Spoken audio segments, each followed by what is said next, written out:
Greetings, world. Welcome to another mental Rolodeck. Peace and prosperity and elevation. Today's guest. He's not a guest, man. Come to the crib regularly. He opens the refrigerator by himself. You know where the bathroom's at, so it is what it is. Greetings, King. Greetings, King. Greetings. Gratitude. Yes, yes. So, what are we conversing about, or what are we sharing today, or what are we asking questions about Well, today? what we're doing, Brother Yaremia, is I want to go down memory lane through my life, through segregation, integration. And the question I want to propose to the alleged so-called African American is, was segregation an asset or liability, or have we progressed with integration?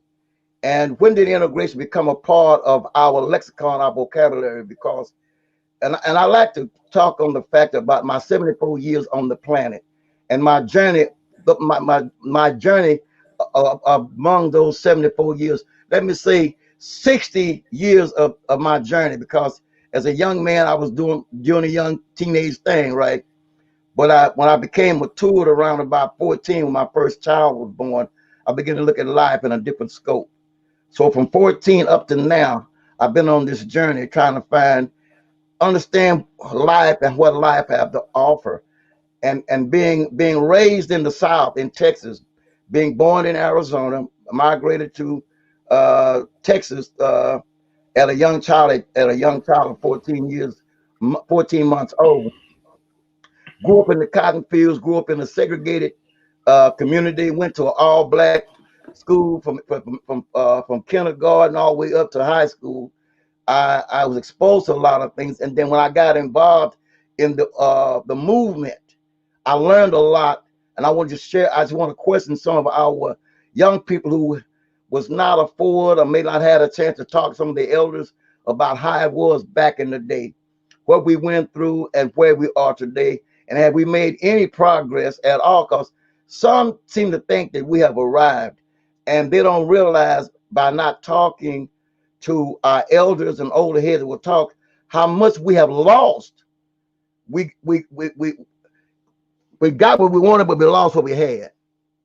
Allegedly, trying to make things better, what we thought was better wound up being a curse, and it's a continuing curse right now. Everybody's benefited off of our struggles, and was not even in the struggle. They were late comers to the struggle, but they benefited off of it. You name everything from the LGBTQ to the Latinos, whoever, they benefited off of our struggles and our sweats and things as we came through the Jim Crowism, through all the various oppressive devices that the system put on us, even up to the time when they started calling it segregation.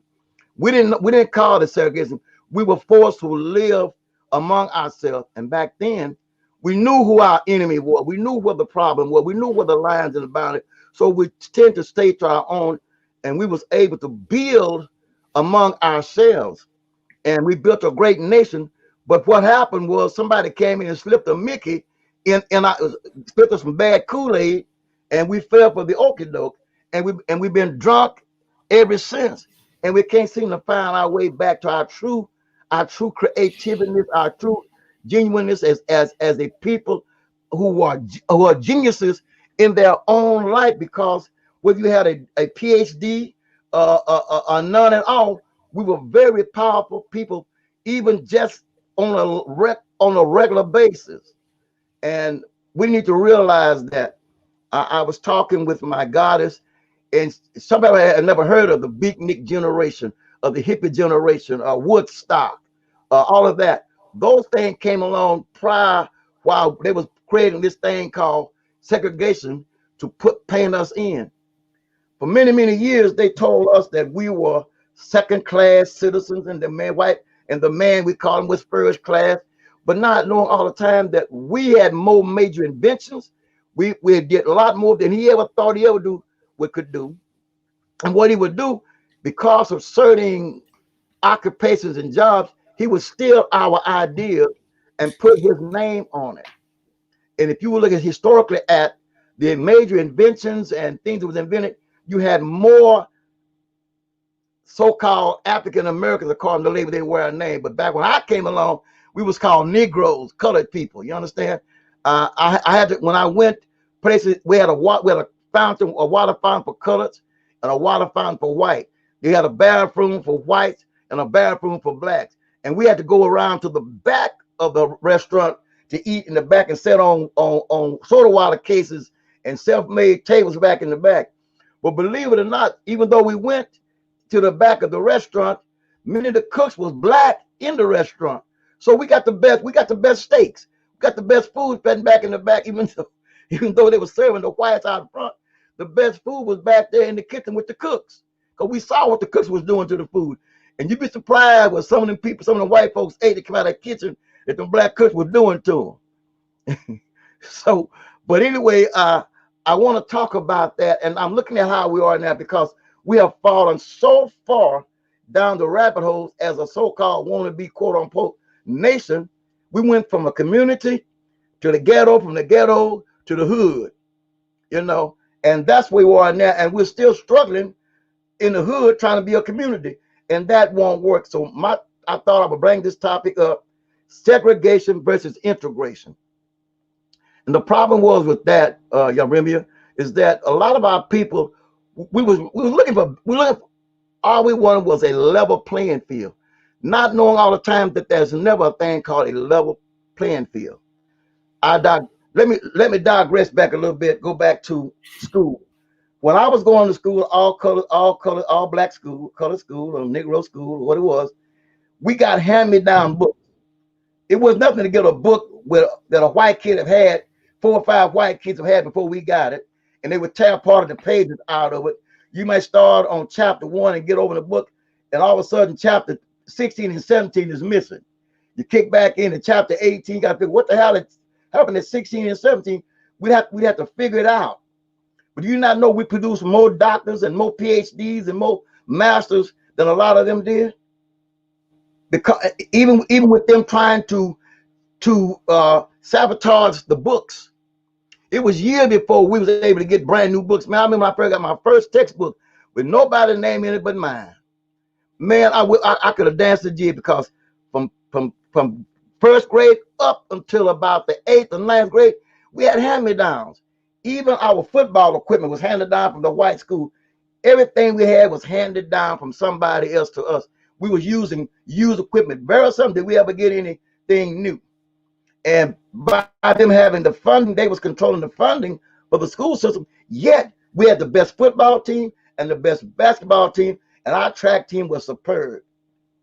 And so that kept a lot of jealousy going, because even with these so-called African Americans with inferior school books, we still produce great minds. With inferior athletic, we still created champions, And that bothered me because the school where I went to was in Corsicana, Texas. G.W. Jackson High School, Corsicana, formerly old Frederick Douglass. And the school across town was called Corsicana High. They hadn't won a championship since heck had a pup, and you would find more white people at our game because them Jackson Bears, man, either we were going to by district, every year we went to district by district, and we won state 5 years back to back. State 5 years back to back. We was a 2A school, but we played everybody. We played them. It got to a point one time I was told by an older guy that played, went to school for me. His name was, you used to call him Toe White. His name was Mr. Whitehead. He played for the school back in the 30s. They were so good that they had to bring in a junior college to play them one time. They were so good in football that they played a junior college and beat them. That's how good they were. Yeah. And they had a reputation, man, The guy named was Teal White. And a bunch of and they would tell us us young bears, how the old bears played football. And the cleats we had back then, you laced all the way up your ankle. They didn't have them low quarters. We didn't get low quarter until when Johnny White Shoe Johnson came out with the low quarter shoes, and we thought that was cool. Hell, till you start getting your ankles are all injured and messed up. We had to go back to the high tops. We wore high top shoes, you know. We didn't have those fancy face masks back then. Your face was open for the first elbow to come through, you know. We didn't have that Was it little really? uh Was it really face mask? It more looked like a leather helmet. that was before my time. That was doing Teal Weiss's time, the leather helmet. We got the little helmets with the open face with a one bar across it first. Then it Oh, okay, two okay. bars, you know. That's the newer version. Yeah, and you know, Cannonball, a dude could put an elbow through that, and I'm gonna break your nose, you know, a fist, you know.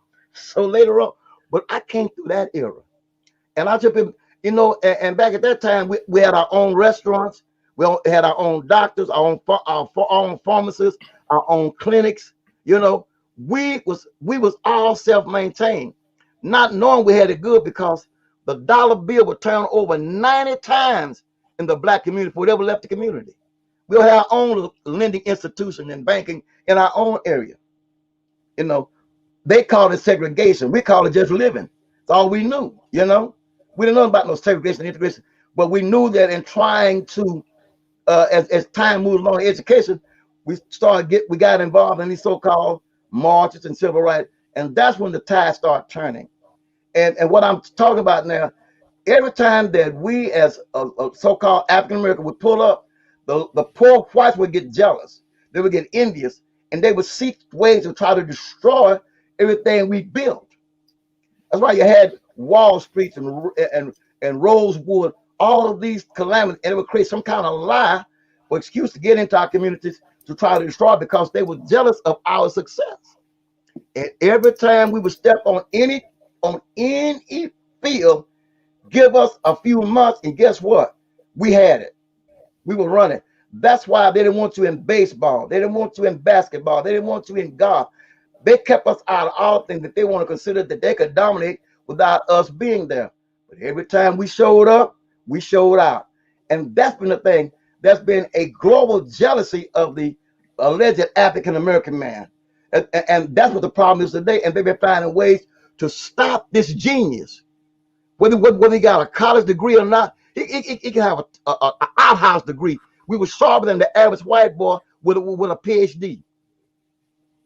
So why you think Greetings, Queen. Tawana, greetings, love. There's you.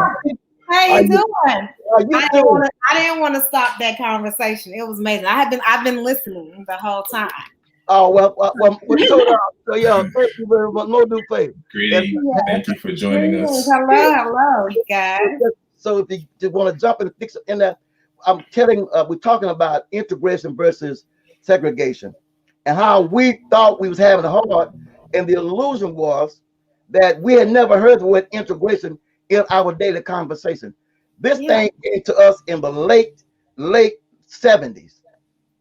Or it was around 74, 75. It was introduced around 70, but we still, when I joined joined the SCLC under Dr. King. At that time, Abernathy was our representative, Dr. Ralph David Abernathy. It was called the Poor People's March. You know, Dr. King, we had named it the Poor People's March. It was not called civil rights, anything. It was called the Poor People's March. And at that time, we was marching, but we were not marching to integrate. All we wanted was an equal opportunity. If we walked on the job, don't judge by the color of my skin, but by the countries of my mind. But somewhere along the line, the system devised a plan to come in and to decipher our energy and our fight to dilute it to the point to get us chasing the carrot on the stick. This is what Jesse Jackson came in at. Jesse Jackson was one of the main key players in the carrot on the stick syndrome. Had us chasing the illusion of success under the label of integration. So I asked the question, what is the definition of integration? You know, what's the definition of segregation? And which did we benefit the most from? King was talking about it. You know, back before, as in 1888, that we own 136 banks. We so-called Negroes or colored or African, we owned our own insurance company because the whites would not insure us. Everything they didn't have, we already had. And we gave all of that up just to be accepted as second class. That's got to be insane. So when we're going down memory lane, how do we fix this problem? Go back to where it started. Recreate our mentality to become segregated, yet we're integrated in the thing, but act on a segregated level. Build our communities back, because we got hoods now. We got ghettos. The community projects. What you say? Projects. Yeah. No, projects. Yeah. Yeah, an experiment. Yeah. And we became experienced. So in order to go and find out what went wrong, you got to go back to where the break happened. Talk to us old heads. You young believers can talk to us. We sit down and tell you our personal experiences. You take that and equate it and help us to fix the problem. There is not a gender gap. There is not. Back when I came along, we was called the industrial Negro, because you didn't need a PhD degree to take care of your family. You worked in the steel mills, factories, Ford Motor Company, Chevrolet. We was on the assembly lines. We made more money than teachers made. You understand? Truck drivers made more money than teachers made. We made more than some doctors made, because we was industrial. When they took that from us, had us chasing Wall Street, and you're going to invest in these stocks and bonds. We don't know no damn thing about no damn stocks and bonds. You know?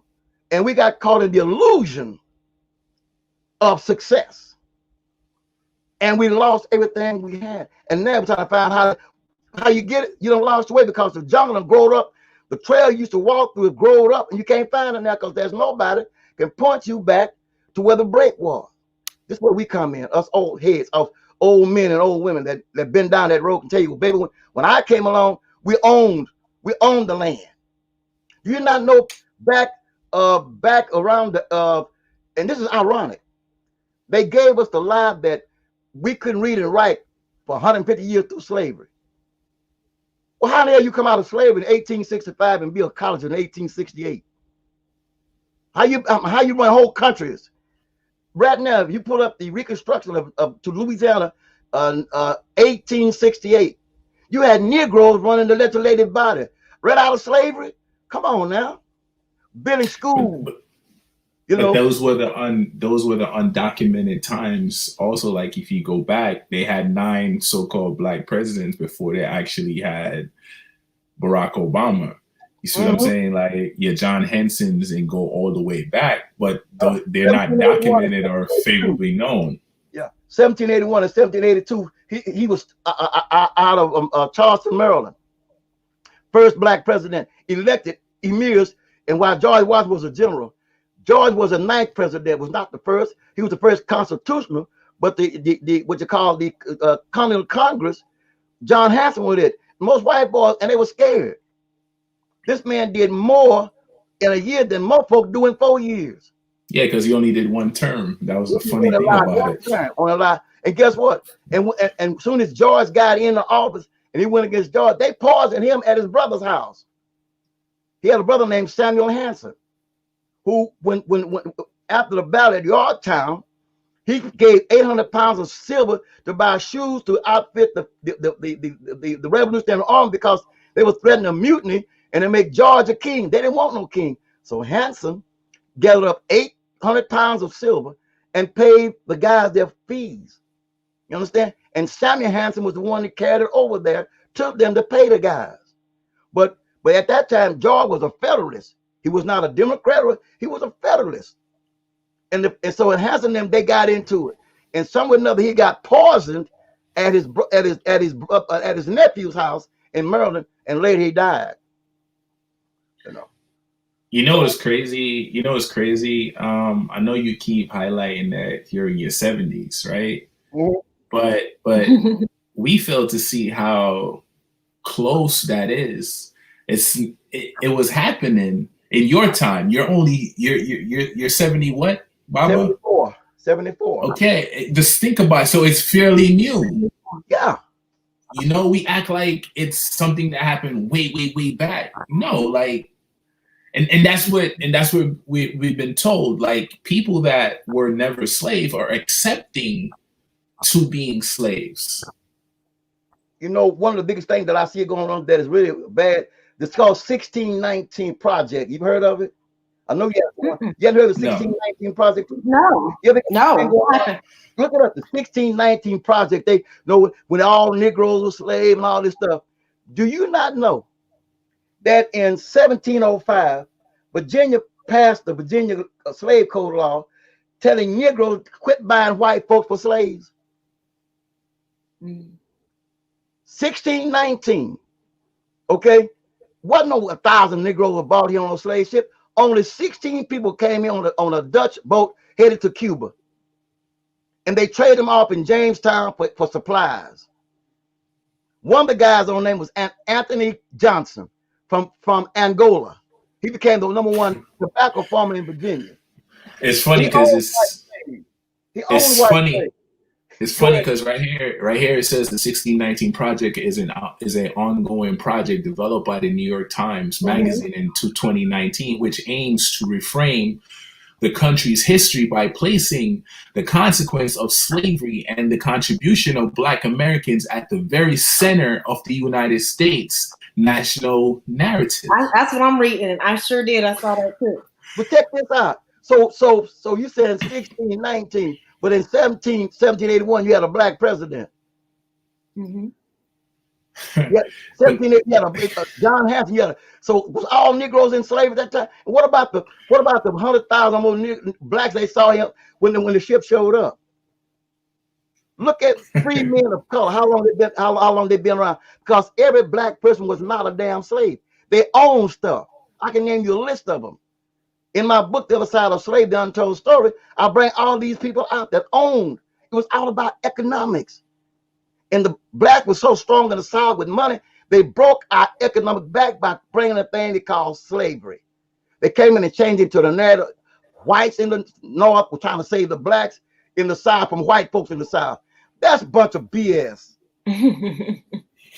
So basically, it was cool going on. But remember, it's just like the dope game. You got Negroes in the dope game, you got white boys in the dope game. It was all about labor, contract labor, and who had the most folks and got what they penitentiary is. Right. Exactly. It's free slave labor. Same thing. So we get caught in the illusion, and you had the best topic of the day. What you say? The fake. What was it? The fake position. The fake imperfection. You know, we uphold. But the only one we know, we go down the line. So say, for instance, now I was born in 1946.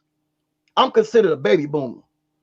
My mother was born in 1929. They were called the silent generation. Why? You know, but I told them, but when we came along, just when I went back in the day, when we met sister, you was called a soul sister, soul brother.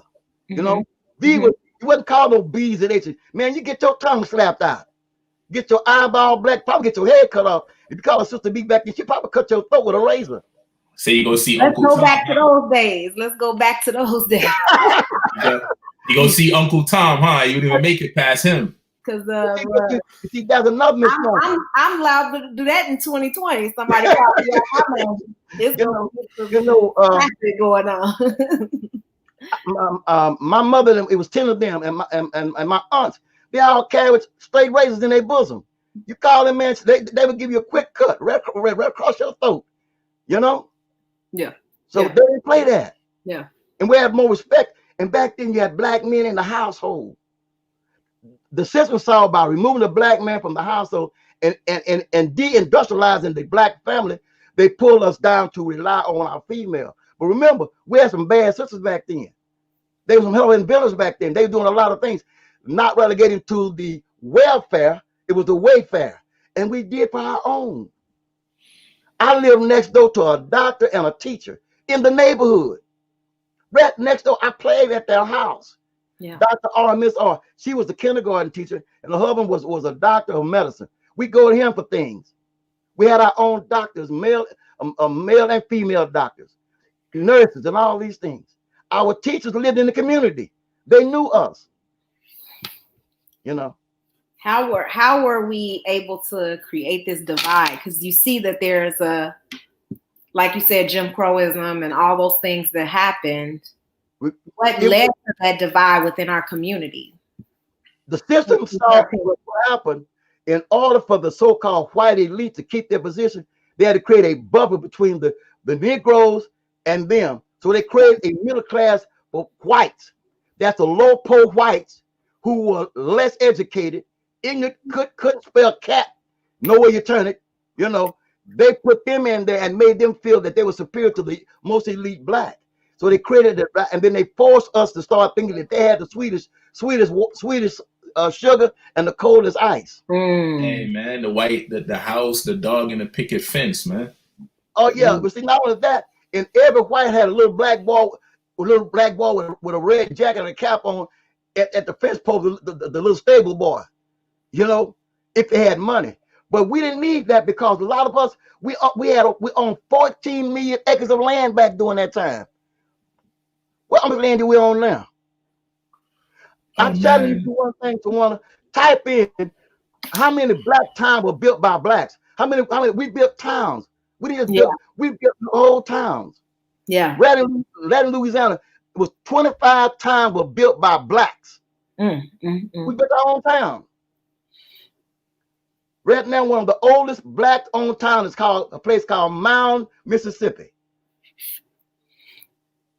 Mound is one of the oldest. It was built by blacks, ran by blacks, black banks, insurance company, printing company. We owned it all. What happened? Integration, because we did not understand integration versus assimilation. Right. See, and the problem, and the thing about integration, it's got to come to a point. Something has to. You can't run this is from mathematics or from electric. It comes from the thing called dealing with circuits and circuit breakers. So you can't put a 110 with a 220 without an adapter. When you integrate circuits, something's got to bring it to a balance. There has never been a balance between blacks and white, and will not be one, because you don't find coyotes running with lions. But that's the thing that we don't pay attention to.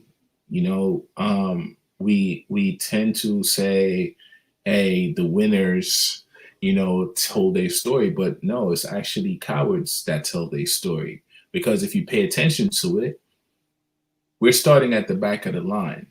It's like we're running the opposite way in the race, right? Because if we have the opportunity to start at the line with them, no doubt we would lap them. That's the fear factor. If you go back, begin with anything. Let's go back and begin with education. Okay. What was the literacy rate among whites back in, let's say 1800s? You can look it on Google. It's a good question. They was dumbing a box of rocks. and right after the so-called Civil War, you found out that the federal government was paying for blacks to go to school to educate. But we was already educated. We were running plantations. We was running whole factories. But they had to create an education system to dumb us down to fit their narrative. As I was telling King a while ago, when we started going to school, because a lot of times we was taught at home by parents. And the first book they taught you how to read was the damn Bible. That's the first book they put you in, was the Bible. The next book they put you in was called Encyclopedia Britannica, because a man would come around selling Britannicas for $1 down, $1 a month. Every black family had Britannicas in their house. I can't see their name, but they say all these arguments are redundant, though, because at the end of the day, the government, the white man, has always been more powerful in the country. That's Sean Treese, Washington. That is not true, Sean. Oh, okay. Yeah. To you, it might be now, but go back and study the history. He's not out, and he's not powerful now. It ain't the white man that's powerful now. It is a group called the WZO that controls him. Now look that one up.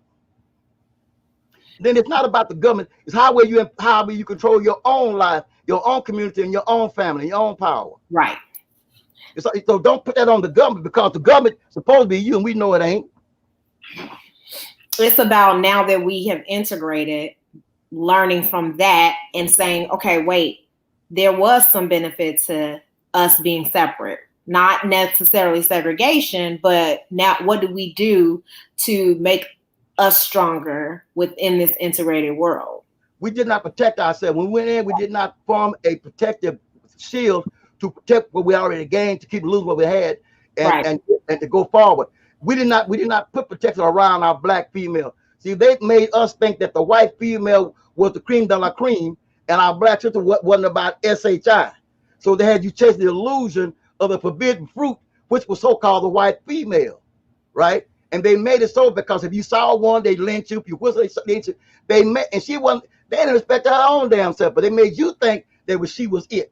Mm-hmm. She had never been the it among the whites. Mm-hmm. She's always been what? The minority. If she was it, why did it take almost 100 years for her to get voters' rights? Right. Okay, she got voters' rights. Just celebrated the other day. So she was so. Why did she have to wait so long? She was considered a minority. When they put minority on us, she was that was because of the white female, not because of black folks. She was a minority because they get benefit from the government for minority status. And if she was a white female, she got minority status. You think that's the issue with our queens now?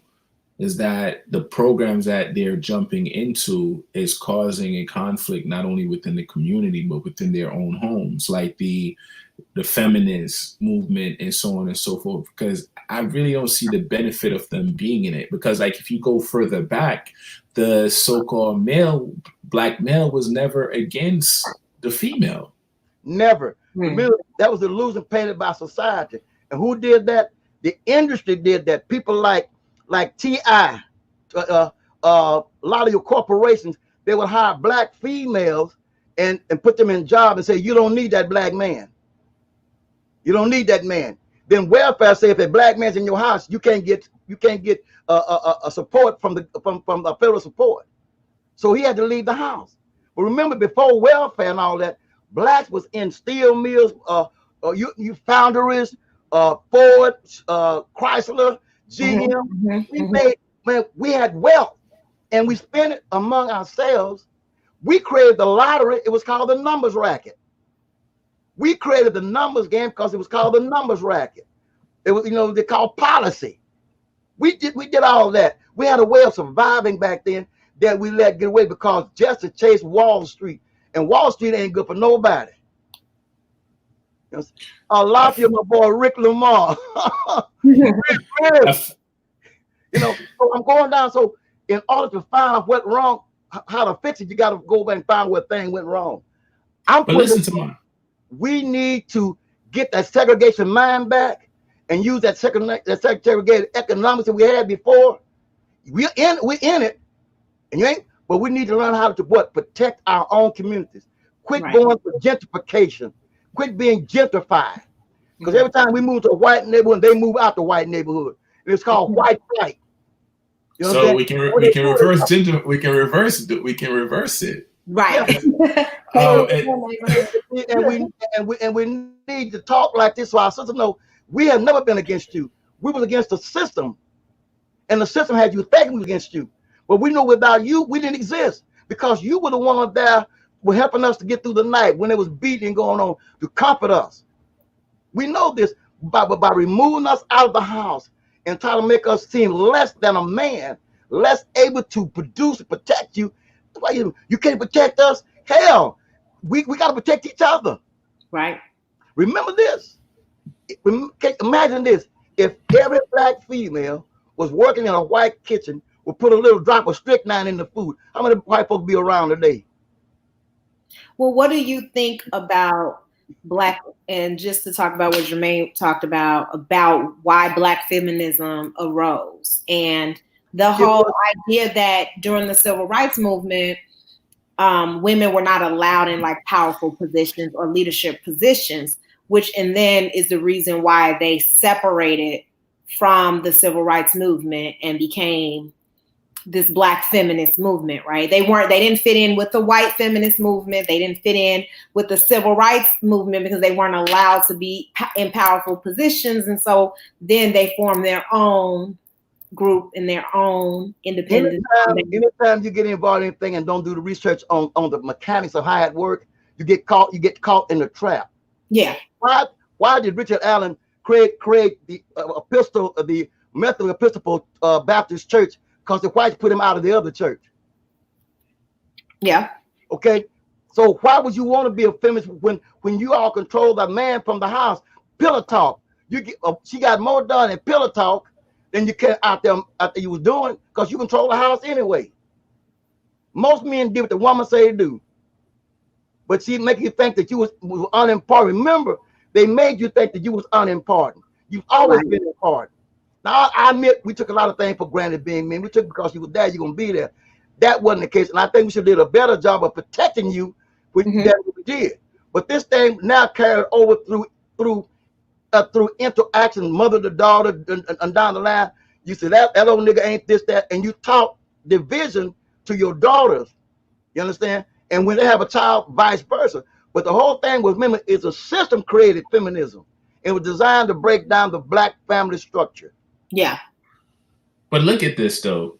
You can't point to a movement that a European hasn't created that a so-called black man actually or black woman actually follows.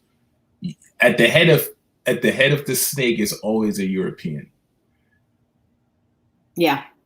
Period. Like even look at the civil rights movement. They created that. You go beyond that. They created that. Well, what about Black Lives Matter? They created that. They created that too.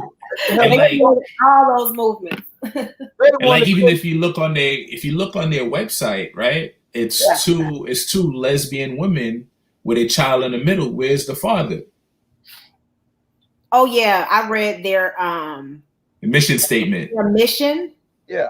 It was black men were not included or mentioned. And actually, another group brought this to my attention, and I was like, wow.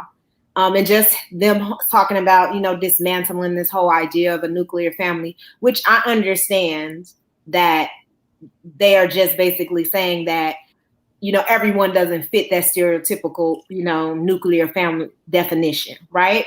But it can sound like they're not for the union of men and women. So it's a little, it's a little sketchy. That is the illusion.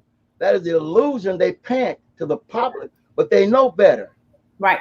If I can get you to chase a balloon that's got helium in it, I think you're ever gonna catch, because they're gonna get high and you're gonna keep reaching for strain. So the illusion, can you catch the balloon? Okay, so we so busy chasing illusions that we miss the important thing right in front of us. A lot of it is our own so-called handkerchief head, bullshit ass so-called leaders, right out of the church, right into politics, because most black men don't know shit about politics. We know where it come from. right out the cotton field to Congress. The white man set up a system. If you understand the game will swallow you up. You playing checkers, he playing chess. You got to know the game. And I learned this as I was a delegate for the 1988 Mrs. Jesse campaign. I worked on his campaign with Dr. Vellani out of New York. Sitting in those back rooms, I was educated on a lot of things. We learned a lot about so-called white man's politics back then. How it works. What we didn't realize was being able to neutralize it. And we did not. We went along with it. You know why? Because too many of our men had stuff on them that they could use to compromise them, to make them do what they want to do. You know why Jesse did not win the 1988 election? I can tell you, because he had stole $4 million and they throw his ass in jail if he didn't give in to the guy they were running against. And then they made his son a part of the Democratic caucus. I mean, a chairman. But he had stole $4 million through Rainbow Coalition, which now the LBGQ they took that flag and called it for them. But Jesse had it first. The Rainbow Coalition, that red, all them at Rainbow, that was the symbol for the Rainbow Coalition. I had a question for you. Why are we so fixated on the Democratic Party when, if you study like their history, they have never actually benefited us? you got to study the right history. Remember, it was called the insurgent. The Democrat went to Republican, Republican went to Democrat. It was when they got rid of the Freeman Bureau of the Whig Party. Remember, one time the Democrat and Republican was two sides of the same coin. They split up, and the Federalists became the federal government after Washington got removed. Check it out. So, and during the Reconstruction, note the word Reconstruction, the party switched because they was able to destroy the economic base in the South, which most of the blacks had, because you had more rich blacks in the South than you did whites. So they took away your money, broke you down, brought in the carpetbaggers and the squatters, and the federal government started giving away your land to poor ass white people didn't have shit. They were doing what they call, it was called the United States Agricultural Settlement Act. Well, that was the same thing. Like, see how they twist the words, because like if you go further back, we were considered the natives, right? And you look into it deeper, that's where all them treaties came into play, and they never actually uphold them treaties. We were kicked off our lands because they brought in a substitute called the Red Man and said they made treaties with the Cherokee, the Seminole, the Iroquois, and all that. Those before them were black people. The word Seminole means half breed. Immigrant. You talking about the $5 ones? Yeah, the $5 six cigar Indians. But they had always put a bubble between the indigenous man and the so-called what man, we call him white, but the what man. He always had to have a buffer because he's so inferior, and when you show him up, he commits suicide. But look at it. Why we keep calling them white when, in order for you to be white, within them status, you have to be sovereign. There's no other race beside a copper colored man that can be sovereign. So why do we keep calling them white? There again, miseducation, and then we got to go back and change our whole vocabulary, because even the vocabulary that we use puts us into a box. Yeah, because their statuses, it has nothing to do with your race. Right. So that's what we're doing the show today: segregation versus integration. Rich Lamar. But so in what year did they introduce integration into the Negro community, or the African? Because what African American was coined by Jesse in the late 70s. Before then, when did integration first show up in the black community or the Negro community? You can Google it. In the state, when did integration first come to that time? I know in Louisiana it was in 1974. Up until 1974, the blacks owned their own schools and stuff here. Matter of fact, you got schools that blacks gave land to, the credit school. Will Wright, Reuben McCall, these were black men who were farmers who donated land to create a black school. Right here in Tallulah, right? 1954. There you go. And it was a new word because we never used that word before in our daily conversation. You know what the word integration really meant? What the hell are you talking about integration? And then they tied it to the 14th Amendment. There you go. And they fed it to us. That's a new law. It wasn't no law. They give you words that you do not understand, and you follow behind it, not knowing what it means. And they tell you, they give you their own definition of what it is. And then you fall for it. Get down the road to court of law, it won't even stand up.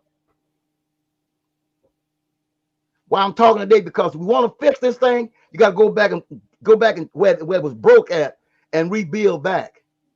Do we have that kind of time? Depends if you want to do the work. Hey, King, we're here, King. It's great. I love knowledge, so let's get it. Yeah. So by using my life experiences, my journey to now, maybe we get some kind of barometer or compass on what we can do to fix this thing for our future generation. Because right now, where things going, they're not planning for the next 4 years. They're planning for the next 50 damn years. By trying to elect a new stacking the Supreme Court with certain kind of thinking judges in lifetime, and they're stacking the federal courts to knock down. So when you do come down, you ain't got nowhere in the federal courts. So they make that your life is neutralized in the Supreme and in the federal courts. And guess who's doing it? It's the damn Republicans. You say what they ain't, but who you think stacking the deck? Sure, Trump done a lot of things. He did for us the same thing Reagan did, was wake Negroes up, but they went back to sleep. Now Trump waking your ass up again. Are you gonna go back to sleep again? I see the game. I've been around it. I've seen everything from the Dwight D. Eisenhower up to now. I've seen the whole game. So man, I was there. I lived it. I was there when Kennedy got shot. I mean, I was at home when he got, but I just left Kennedy. I just left Nellis Air Force Base where I was stationed at before he got killed. He came from Nellis to Fort Worth to Dallas. Pow! He out of here. They planned on killing him in Fort Worth, but they missed him. Because he was definitely doing some things that would have benefited us and changed the entire game. No, he didn't. That's bullshit. No, not when he first started. Oh, well, not when he first came in, because he did a lot of bullshit to affect us as well. So yeah, but I'm not talking about the beginning. Because he put some shit. But see, his thing was he got in trouble with the Becking cartel. He was going to bring back the government going to try making their own money, and it was called the silver note. And they didn't want that. And Hunt said, on Hunt's catch up. Hunt said, bullshit. You're not going to do that. Because there were a bunch of bootleggers too, King. Yeah, these were gangsters. These were gangsters, man. And you're dealing with thugs right now in the White House. These cats are good. Look at them. Hey, Chantrice. Hey, what's up? Welcome. Welcome, Queen. Welcome, Goddess. So by using my story, Thank you. And if you can relate to it or whatever, I'm asking you to agree with it. Hell, I lived it. I pulled the cotton. I went to the segregated I love my school, G.W. Jackson. You understand? Because they taught us character, morals, and character. They taught what it meant. Your word meant something to one another. A handshake meant more than a piece of damn paper. Now, nigga shakes your hand, write a paper, and lie to you, and stab you right in the back while he's looking at you. Not every devil is white, King. You Not every devil is white. We got a bunch. We call them Oreo cookies. Niggas that black eye with white on the inside. Hey, Rich, stop being silent, man. I know you got stories too. You're one of the elders within the circle. Look, talk to us. Can you hear me? Absolutely. What's up, gods and goddesses? What's up, guys? My man, Peace, Rich. Nah, I was sitting back lit. I only went to first grade, so I was sitting back taking notes. All y'all. I'll quit. Well, I taught kindergarten, so you know how that is. Nah, I couldn't make my own show, so I said I gotta make this one. Y'all got a good topic today. And you know, you hit it right on the head, Baba, with the JFK thing, because I wasn't there, but I remember they shut down everything and they was rioting in New York after it happened. And what happened is the integration thing. Jermaine was right. Kennedy got in with the thugs, but he started using his presidential power the way it was written on paper. He was changing things. Kennedy was about to integrate for real. What I mean by just not living next to each other or eating in the same restaurant, I mean with the jobs and everything. If Kennedy had got assassinated, the integration would have been fair on paper. He was changing the paper money. That's right. And so the thugs that got him in there, the thugs that got him in elected, including his father, they was like, well, we got you elected, so we gonna take you out because you're going against the plan. That's right. You know, and the integration, black people, so-called black people, I think we was colored then. Well, the colored people, he had it all mapped out. He had executive orders, and the thugs that brought him in was the same thugs that took him out. And the country has not been the same since then. It has been every president that's elected, they take him in a room and they show him Kennedy's head get blown off. If you go against what we want you to do. Funny, but you know the funny thing is there haven't been any real president that were actually were voting. Ever since then, every other president were actually selected. Yeah, all the presidents were selected except for Kennedy and for Wilson and for but he selected The program changed in 1789 when they went to the Constitutionalists and got away from the Continental Congress and flipped the script they called the Constitutional, and they created this constitutional thing. And most of them is depicted. People think that Trump runs shit. Trump don't run shit. Mitch McConnell run. He's the head of the House of the Senate. He tell Trump what to do. Well, if you look at the research of the Kennedy administration, you can see past, present, and future. All you have to do is study how he got in, what he was doing when he was in, and how he got taken out. And family members that might come in to do the same thing took them out too. And you just look at the 60s. Anybody that was talking the truth got shot out of it. From Malcolm X to MLK, when MLK went against what the popularity that he signed up for, they got him out of there. Malcolm X, everybody wanted him out because he ain't do nothing but tell the truth. So and he was willing to back it up too. And that's what's happened. Yes, and that's what's happened with every black leader since then. But see, the ones that survived are the ones that sold out. Now I'm gonna say this and gonna piss some people off. In 1988, when Minister Farrakhan came to Dallas wearing a red, white, and blue bow tie, and all the Muslims, they told me then he already had gotten bought. Now he talked good. Well, yeah. Great game. But when he came to Dallas in 1988 and spoke at the convention center, and all the Muslim brothers in his FOI, niggas run around there with red, white, and blue bow ties on. I knew then it was a wrap on him. Wasn't that why Muhammad left the camp and started going against him and standing on his own? The thing of the American Muslim Association. And they killed him. Wafdeen, no, I'm talking about. I think his name is Khalid Muhammad. Yeah, Khalid. Yes. Muhammad. Yeah, yes. Khalid, because Wafdeen didn't. But see, Farrakhan tried to set Khalid up. Khalid wouldn't shut up. Hell no. He was. I mean, I love that brother. He was serious. Yeah, I loved his energy. You know, but I'm saying, but see, it was Mr.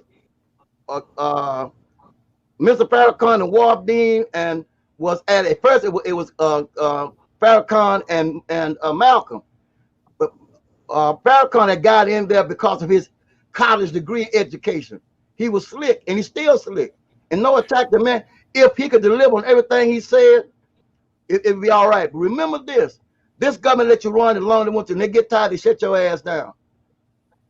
He's 84 years old today. Look, whenever somebody is a so-called leader in a system that you know that's corrupt, they working for the real person that owns everything. So these politicians, and this is why I'm a political atheist. All of these politicians and all of this stuff that you see, it's just an illusion to make the people think they're making a difference. You don't have choice. How can you say, I'll give you all these choices and all you can choose is Democrat and Republican? That ain't no choices. No. You need choice. That means that they are selected, not elected. If you have a choice, you are selecting. Hey guys, I'm going to step out. You guys could go ahead and continue the show. I'll be back. I'm tend to the kings. What you going out to now? I'm gonna go tend to them two kings. Okay, but you're right. And this why just make sure you have my. That's why it's important to study not only history but the mystery. Look beyond the veil, as you would say. Look beyond what they're giving you. See where it's coming from. Look at the source. If I didn't learn nothing in school, I was taught do the research, go to the source, and see where it's coming from. Is this sugar or is this salt? But see, here's the problem. Or is it alcohol? But see, here's the problem. Our goddesses, and we have two on the platform today. Mm-hmm. See, the goddesses, deep in their heart, they know. They might not know all the terminology. I'm not talking about the goddesses on the platform don't know, but basically, right now, deep down inside it, this is what my book is about: seeing the deception. Because we living in a time today to where you don't know the good from the bad. You don't know the poison from the cure. There you go. They've been working on this for centuries. This thing just ain't happened overnight. It ain't easy to sell. Plan in motion right now. They got a 50-year plan in motion right now. Are we talking about 4 years? They're talking about 50 years down the damn road. Look, the 50-year plan is putting a cap on centuries. On centuries. You just can't sell anybody anything. You got to work on the youth. You have to condition them over centuries. That's it. So when you hear that New World Order, that just didn't pop up. When you heard that was way before George Washington. Exactly. That's why they called America the New World, because we're going to finalize everything right here. So you can't fight nothing unless you know what to fight. You can't break a spell until you know what the spell is. That's it. Right. If you're running the wrong way, to the finish line, are you going to ever finish? If they bury you face down and you plan on digging yourself out, what's going to happen? You're going deeper in. So this is the situation we're in right now because of conditioning. But the people that's on this platform right now, we have a job to do. Ashe. This platform Jay have is every time I'm on here, I have a chance to say, look at what you're fighting against. If a fly is in the room, you have to kill it. Yeah. By any means necessary. Take off my clothes. And so, but when we talk like this, what do they say? Oh, they talking violence. They talking violence. No. They talking this. But was it violence when we was getting hang lynched and castrated? Castrated and body parts shipped across the country on postcards. What was that? Yeah. They call it. Was it Christianity? See, what I'm saying is we've been conditioned for years. Our mothers, our fathers, we've been conditioned with the Christianity, with the Islam, with all of this stuff. Because when you talk about integration and segregation, when you are secure within and you start to integrate the outside, you lose yourself. They knew that we was together from day one. They knew that integration will make you weaker, no matter what it is. Because you got to give in order to maintain. You got to give up something. But see, we gave up all. We didn't integrate. We simulated. See, they took it. They took it first. They took it first. See what they do. We're dealing with a snake. We're dealing with it. And then regurgitated it back to you. Yeah, and regurgitated it back to you. It's just like I work with people with food. Now, the worst thing you could put in your body is cane sugar. Why? Because sugar attracts all diseases. It kills the cells. Not natural sugar, unnatural sugar. Yeah. So you distract and interfere with somebody with the sensation of something sweet. And that'll create a crave, and you can get addicted on sugar. Sugar is like alcohol and everything else. It's a master of disguise. The same name, different name, same game.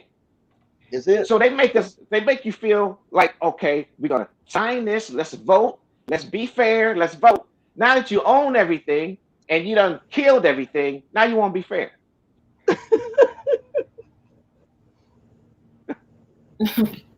you know, now you want to be fair. Let me go back a little bit. Back in the day, back in the late 60s, 60s, they started taking iodine out of the salt. And but now you got a substance you got now that has no iodine, which iodine is a brain food. They took that out. We kept being rowdy. We kept being aggressive.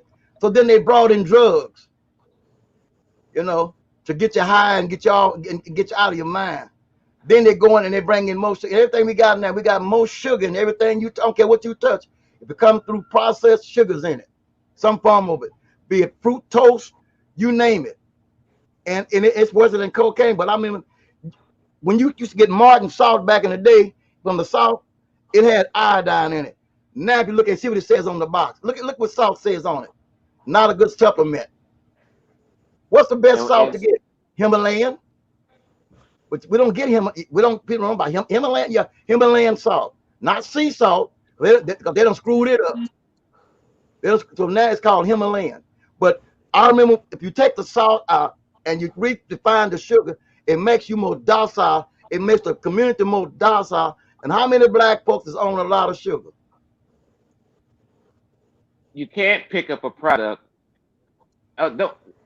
You know, I tell people, don't believe me. I tell them, if you want to find out, Do the just go in the research. supermarket, Do, do start reading the labels. do the research that they put in your face. You ain't Yeah. got to go to a library. You ain't got to go to some kind of guru to find a new you. You ain't got to go do all of this meditation and all this. Just go to the Now, supermarket, look in the back of the boxes, and you see corn syrup on everything. Corn mhm, syrup. And if you pick up a dressing, a salad dressing, you can do it right there in your house. fructose. I used to pay people. I used to pay people $50 for every product that they found without corn syrup or soybean oil. All right. Now you can't pick up a salad dressing without soybean oil on there. Now if it doesn't, they have different names. If you pick up a product that has a paragraph of ingredients, don't get it because the topic of today is integration and segregation. They know that is a principle. That means if you integrate anything that's natural, you create disease. Mm, This is why we are diseased people. that's true.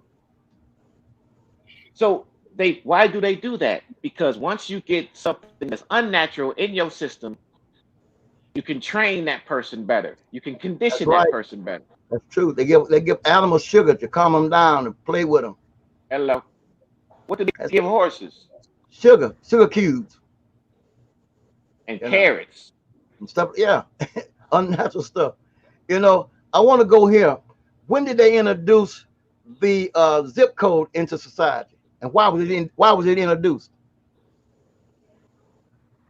The Why zip did they codes was introduce zip codes into communities, and what does it mean? I know here it means what, like, um, it helps to divide funding for certain communities. Yes, So it's a way to separate, like you say, separate certain communities and talk about funding sources for that community. So obviously it's like a classism. it's a classism, and they say, what's your zip code? They know if they're gonna let you have any money or not based on your zip code. Right. You know. Well, when was zip code first introduced into society? See, if you go back, you'll see when the trick started. Look at the numbers. Follow the mathematics. It'll tell you when the trick came into place.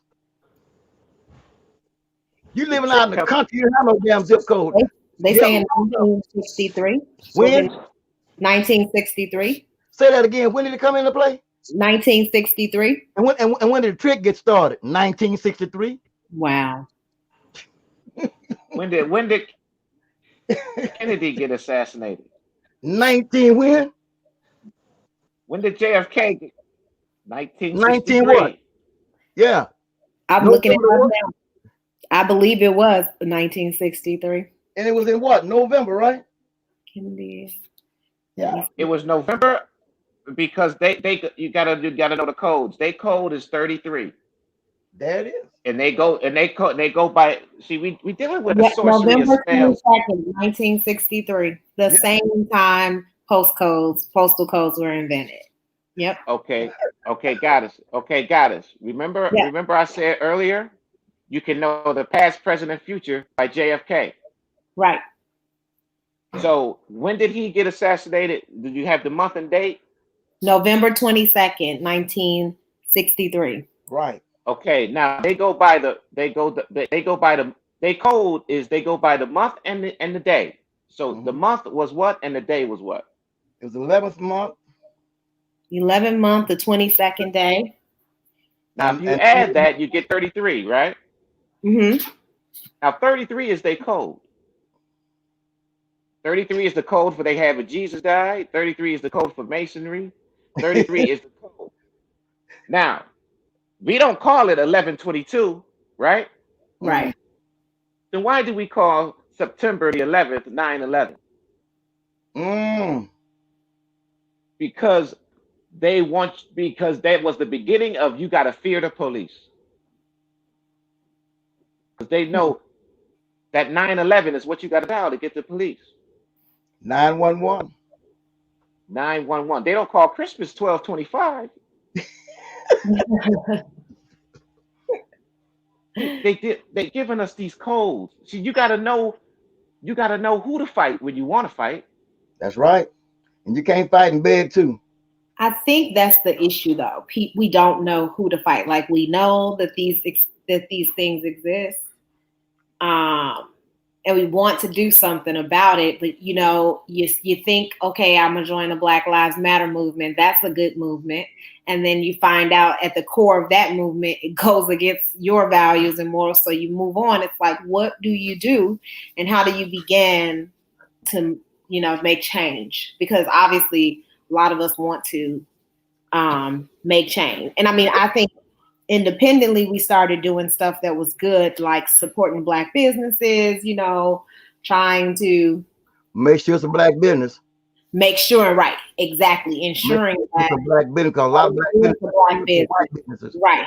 And most of the people that I have been supporting, I know personally, like, okay, yeah, this is her business, but obviously, like you said, she's conscious, like my girlfriend, she's conscious about even buying her products from Black people, and making sure that they created their own product and not bought it from some mainstream wholesaler, so it's very deep, The goddess is right on point. Yeah. Tawana, that's how they pronounce your name? Yes, that's it, Tawana. Tawana, because that's my point. Let's just say we all in the car, right? And we got to go get the people that lynched our kids, right? Okay. So okay, let's say Tawana, Baba, and Jay, y'all kids was lynched. Now, I pull up in my truck and be like, come on, let's go get them. So we pull up to a group, and I say, that's the group right there. Y'all get out and we all wipe them out, right? Yeah. Y'all got back in the truck. So I'm driving. I was like, oh, that wasn't a group. That's the group.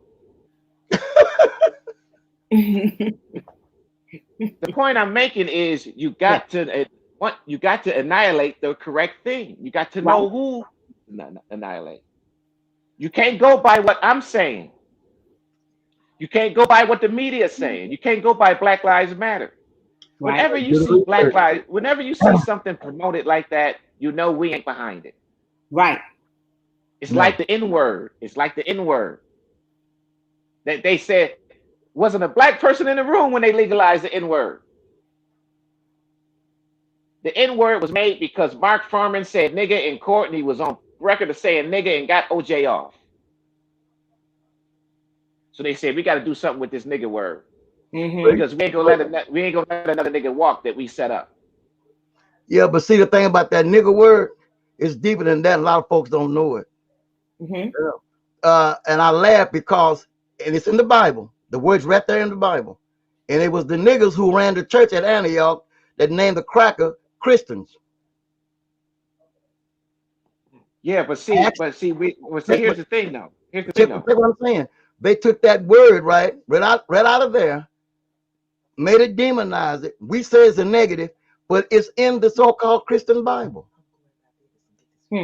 Acts 13, chapter verse 1. Tawana, put it up on the internet, on your Google. Yeah, but wait, but Tawana, we can't go away from Tawana's point, because Tawana, the main thing is you get, despite what you look at, despite what you may know, you must know who to fight and what to do. Right. That's right. That's the point. We're saying they use a lot of our stuff to defeat us with. Right. So we have to segregate ourselves first. It's like I help. It's like I help people with diet. The first thing that everybody does the same thing. It's like everybody's body is different, but everybody must start to become healthy by the same way. You must stop the wrong things first. Right. You must stop the wrong things first. That's so right. Whenever you see, anytime you want to get healthy, you have to fast. A lot of people fast first, right? From all the bad things you did before you trying to get healthy. A lot of people forget that. Yeah. So, but we're in a big fight here. Yes. Big fight. We're in a big fight here. So research has its place, but we are a people that's spiritual. Now, if you don't like that spiritual word, All What I'm right. talking about is deep down inside of us, we Yeah. know, we feel it, right, Tawana? Yeah. Yeah. We are an So we, intuitive people. right. Yeah, we are. So what I'm saying is, not only do you need research, you have to know how you have to know the action of communicating with that deep down inside action that's telling you something is right or wrong. That's right. This is why they integrated us, so we'll lose that communication. And they Because did a good now when job. we, because look, if you integrate somebody who's secure within, they'll look for you for help. Yeah. I'll tell you, because when I was in high school, and I'll show the camera. When I was in high school, actually pretty much all through my education, I was always in predominantly Black schools, like mostly Black. You know, maybe there were Hispanic, but never white, right? And that's the neighborhoods we lived in. But my mom always made sure that we went to like Catholic schools, we went to all these other schools. But it wasn't until I went to college in an integrated university that I even started to learn about racism, segregation, integration, and I saw it in action, right? Because in your Black communities, that's not as evident as it is in right. integrated school. Right. And I was like, okay, are they teaching me this? Because these things are really an issue, and these are things that I need to really think about, right? Because now I'm going through school looking at people like, okay, are they racist? This is that. Like, I'm more conscious of it than I was ever in life. So it's just relevant to me, because it's like, okay, did they create this fear in me that makes me feel like, okay, this everything is against me, so now I have to be like this super conscious and super sensitive person, always looking to see what's going on. You know, it was better to me when I was in high school. I was top of my class. I was doing, I was learning things. I was being taught things that affected me and my community. And I also just did not have that weight of always feeling like I'm in this racist society. I always felt like I can do whatever I want. And that's how I was taught to think. So I see some points in that integration, and how, I went to a predominantly white university. And we had a thing called Project 500. And I don't know if you ever heard that, but it's basically this rule that they allow 500 minority students into the school every year. And these minority students are typically students who did not necessarily meet the criteria. But the Affirmative Act. Right. Yeah. So like, oh, they didn't meet the criteria, but because we have to fulfill this, this requirement, we're going to admit 500 students that, just to, say we're integrated. Well, see, that caused a lot of jealousy and envy, because they said you got a break. Remember, they've been had the good old boy thing for a long time, because your dad and my dad were best friends. I'll give old dumbass Johnny a job, and he couldn't count 1 + 1. And what's crazy is, because of my grades and my background and the way I did on my ACT, I didn't have to come in through Project 500. Right. Like, they didn't know that though. With white students, but they all assumed it, like you said. They all assumed that's how I got into the school as well. Right. So constantly questioned about how did you prove yourself? Yeah, to constantly prove yourself. Yes. Yeah. So it like Rich mentioned, anytime they integrate us, it also creates that insecurity in yourself, Remember, somebody's benefiting from that integration so-called program we're getting that you don't see.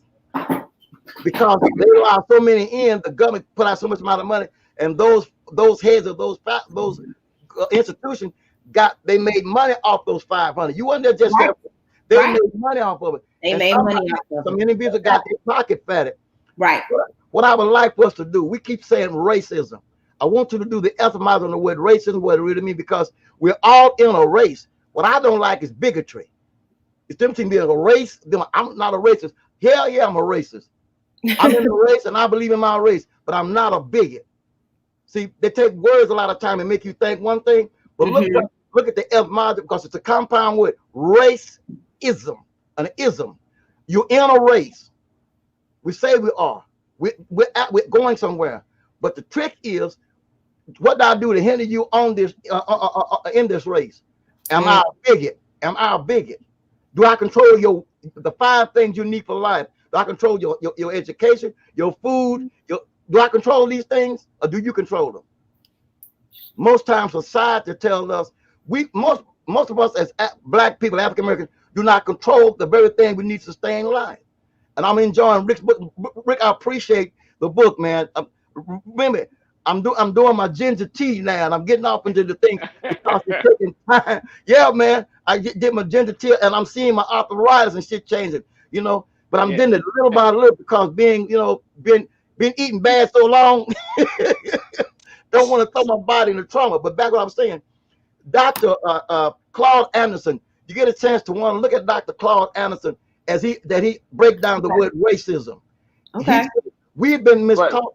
Racism is not what we think it is. We're all in a race. Look at it. And he did a good presentation. A presentation. His name is Claude C. Anderson. Defines racism. And I go back and you know what? You're right. But think about it. Well, I'm not a racist. I didn't own slaves. No, but remember this. We might have owned you. You know. And people didn't like it. And I told them, I said, many black folks who had the last name was Johnson's. If you look up a lot of the slaves, people who owned slaves, the last name was Johnson. Yeah. Johnson's. Or either Ellis. Mm-hmm. You know, that name Johnson, go damn, Rose Harold Johnson or Anthony Johnson. But they don't see black just people. Look at that word. Just look at that word, John. That's all that. That's that New World Order. The New World Order.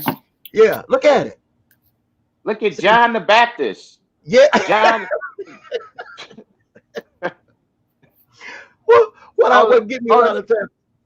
These Johns, they manipulate us with these codes.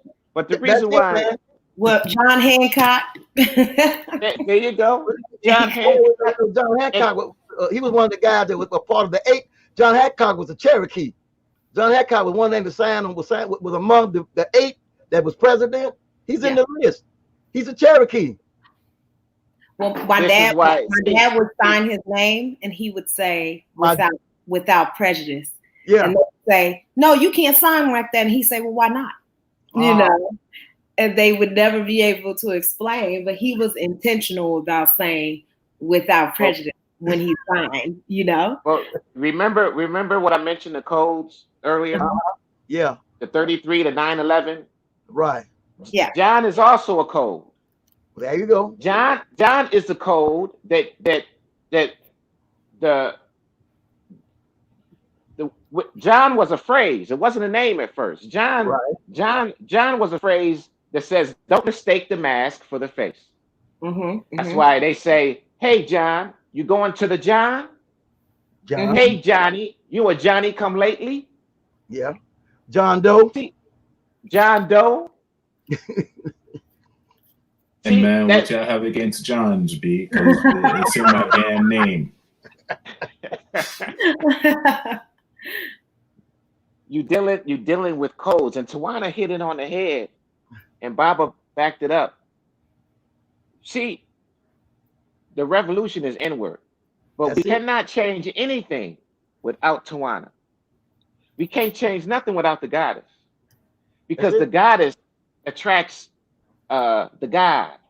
The goddess cooks for the god. The goddess has the child first. Mm-hmm. See, they don't want the Tawanas to wake up. See, this is one thing. This is why there's no such thing as a stupid goddess. Oh no. I don't care if she a prostitute and beggar in the street. Right. Because I live in Las Vegas and I know people that wealthy people that go pick up their hoes off the street. That's what they really like. Yeah, because a goddess can have a boyfriend. A goddess 16 can have a boyfriend 40. A boy 16 can't have no mature goddess. They know that they cannot fool the goddess. This is why if you see a messed up goddess, it's usually because of a messed up god. Now, but you can't change things without the goddess, because in her is the co-creation. she can't create without the God, but we'll come together. If we come together, we have to desegregate. That's why the topic of the show, you can't have a better topic, Right. because it is the solution. See, everybody knows something wrong, but don't nobody know who to fight and how to fight it. Well, it's so many different movements going on. It's hard to stay focused. It's And that's like, the illusion. Why you need a movement? The movement should That's start the- within that's your the household. yeah, There you go. There you go. There you but go. also- Jay just said it. Jay just said it. yeah. Imagine if you start the movement within your household. You have 2 kids, right? It start with the God and the goddess, right? And you start with the king. I call my kids king. So if I pass for what I know as their guide, right? They're gonna meet a friend and they're gonna pass it on to their friend, or say it even do something even greater. I go to Baba house and we chop it up, and then Baba go to Rich and he chops it up. Then Rich goes somewhere else and chop it up. Word of mouth. That's how we pass things on. Yeah. You know, and your action is what you actually utilize to enforce it. Because I can't go to Rich. I'm talking sweeter than butter biscuit with honey on it, and I'm not walking that same shit I'm talking. It causes a conflict. I think This is why people want immediate change, right? So that's why we always want to group together and do some collective action, and we want to see something happen right then. That's the danger, and that's the danger. Hit it. Right. You want to hit it. It didn't happen overnight. You ain't gonna fix it overnight. Everything must go through gradual change. As we go through these seasons, everything has a season. You got to catch it in its season. I told him the other day, everything has a season, a timeline to it. You got to catch it in its timeline. But see, it's like this too. I put this in my book. Okay. Some things are immediate. Your book too, Rich. I want to know what your book is. Okay, we'll exchange information, because this is how I put it in my book. Okay. When you see something for yourself, change happens all by itself. Now I can say, Tawana, your man is cheating on you. You'd be like, what? Do you know my man? Blah, blah, blah. And I tell you his name and everything, right? Now, you'd be like, okay, he might know him, but you're going to start looking at him and investigating a little bit, right? But you're not going to leave him because I said he cheating and leave him, right? Absolutely not. No. Right. Now, one day you come home early from work and you see him on the downstroke and it ain't you. Your action is immediate and different than when you get it from somewhere else. Absolutely. What I'm saying is when you see it for yourself, it's like poison. If you drinking a drink and you enjoying it, and I say that's the poison, and I say that's the poison one, you drop it immediately. Right. See, once we see the deception immediately, we change. Immediately. Action is immediate. If you see a truck, if Jay see a truck going towards one of his kings, he's not going to say, well, let me get my Bible and see what it says. He's going to immediately act and take him out of there. So what do you do when you get lost? Because everybody's lost, because we hooked on this salt and sugar. We hooked on this politics. We hooked on Christianity. We hooked on all of this stuff. Now we see that we lost. Because they're not killing us with whips and chains now, and they're killing us with technology and food. Oh, yeah. So we know we lost. So what do you do when you lost, when you're driving? What do? You stop. You stop everything. You don't keep driving. You don't keep driving. You stop. It's like Jay said, you start, and you start with home. And home is not necessarily the place you live, but inside. True. Inside. So you have to stop. And then you do what Malcolm did. Malcolm said, don't whine, organize. And that's what, every time you hear Bible talk, that's the action of what Malcolm said. Don't whine, organize. But the thing I don't like, God and goddess, is that we go to war and show our damn hand. That's the worst thing to do. We do that. We put everything on the forefront. There's nothing left for the imagination. That's right. Right. That's the Well, first. That's the first rule of war. To Hey, so The surprise Mhm. folks keep it. We have no surprise. We tell what we're gonna do. What we're gonna. I'll be downtown at 9 o'clock. Whoop your ass, man. they know exactly where to target us and how to get us. They at 8:45 waiting on you. Yep. They wear their pants like this. They hang out on the corner like this. They eat at this restaurant. They listen to this type of music. Right. You know what I'm saying? They talk like this. You know what I'm saying? Like, and they flaunt their money like this. Everything is exposed. Yeah. I guarantee you, I challenge it. If every so-called African American, so-called blacks, start doing everything in silence, these mofos will be scared as a mo. I guarantee it. If we stop showing our hands, they will start panicking. And all you got to do is look inside. What is the voice inside saying, Tawana, Jay, Baba? Everybody has a voice inside. Right. Still small. But they even fuck with that. You question it. They do, but they can't stop the voice. See, the voice inside. See, there's many voices. What my book is about, knowing the difference between the right voice and the wrong voice. Because you could be talking and voices is in your head. That's right. You could be walking, driving, and voices is always going on. The name of my book is Beyond Thought: Living Without Hurt and Depression. Thought is a voice, and there's a voice beyond thought. The voice of thought is what they condition. You can't condition the voice beyond thought. And that's what Jay was saying.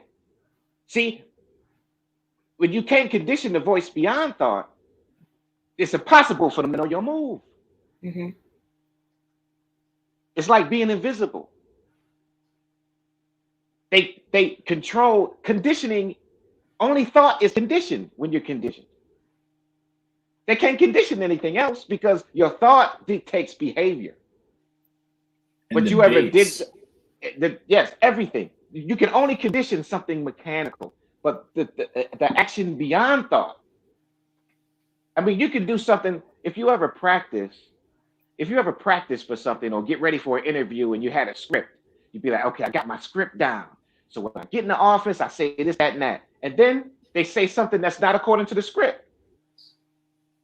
And then you do something that's not according to the script. Right. See, this power is so powerful, is that you can't even put a path to it. This is why the answer is in nature. Because you can't, nobody can tell you where the wind comes from. Nobody can, you can put time to it. But no one can tell you, nature can create an earthquake and get rid of everything and create a whole new species tomorrow. Exactly. Absolutely. Hey, Rich, I've never seen a man forget to take a shit. Pardon my dialect. Because it's going to come whether you want to stop it or not. And that's what I get into deeply. And see, it's right there with us. It's inside of us. Right. When you got to urinate or when you're sweating, you don't say, okay, it's time to sweat. Let me see you make yourself sweat without moving around right now. But you can make yourself sweat. They so diabolical with deception. Once you go into kindergarten, they give you problems and fear. And so that'll make you sweat even when you scared, even when things is going good. Oh, things is going too. How many times you heard say, things going too good, man? I know something about to fuck up. It's not even that. It's so crazy. Like even within the same notion, right? You ever call to check up on somebody and they're like, "What's wrong?" I'm like, why is everything always wrong? Right. There's nothing wrong. And we perpetuate it. You can tell somebody, "Hello, hey, how you doing, man? Give them some positive energy." I greet people with positive energy, and then ask you back, shit. Yeah. Shit, fucked up. You know, all this negative stuff to keep them blind of the voice inside. The most ignorant person you know knows something wrong. That'll tell you right there that the answer is within us.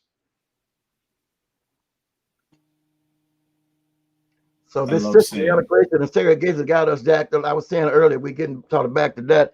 You want to ask, well, what do we need to do about it? We're doing it now.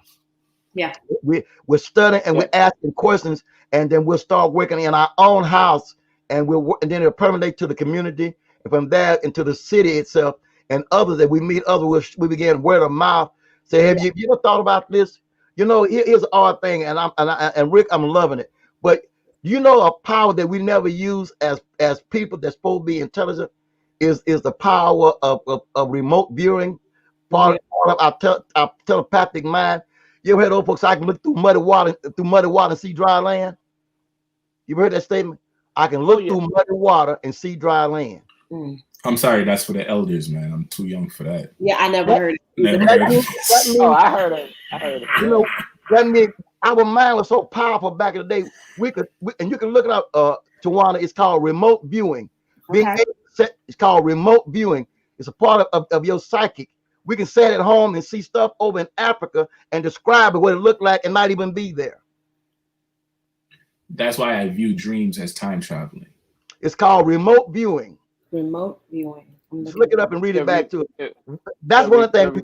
One thing I like about Rick book with matching the thing of your body and your mind. You can tap into those senses that you never use: clairvoyance, intuition, and telepathic. These things we used back in the day.